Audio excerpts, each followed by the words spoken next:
जगन्नाथ सांग मैंने आज आम बनइबा अमृतभंडा आलू नड़िया कोरा भजा।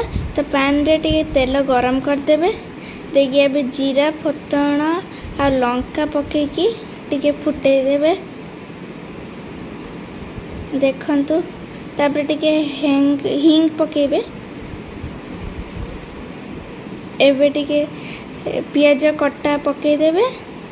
पियाज को न भाजिकी आपण पकेबे अमृतभंडा आलू। एबे पकेबे लुण और हळदी।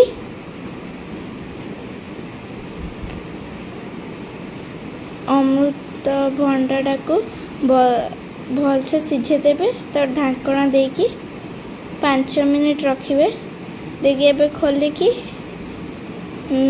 गोळेबे टिके क्रिस्पीनेस पई आमे पकेबा पोटल मंजी।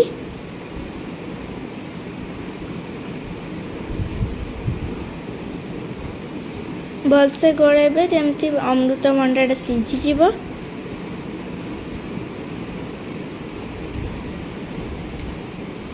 एबे ढाकणाटा 5 मिनिट दे देबे। एबे खोलिकी पुणी गोळेबे आ टिकोडे नड़िया कोड़ा पकेबे।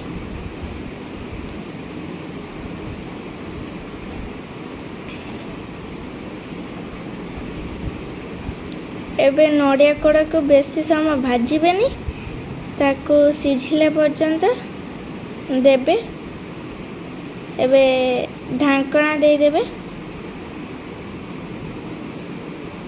भल से गोड़े की ढाकना दे देबे।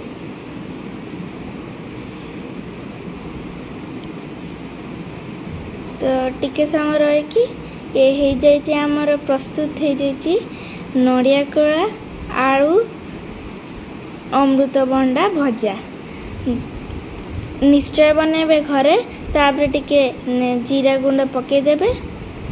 आउ लाइक शेयर सब्सक्राइब करेंगे। बाय सांग माने।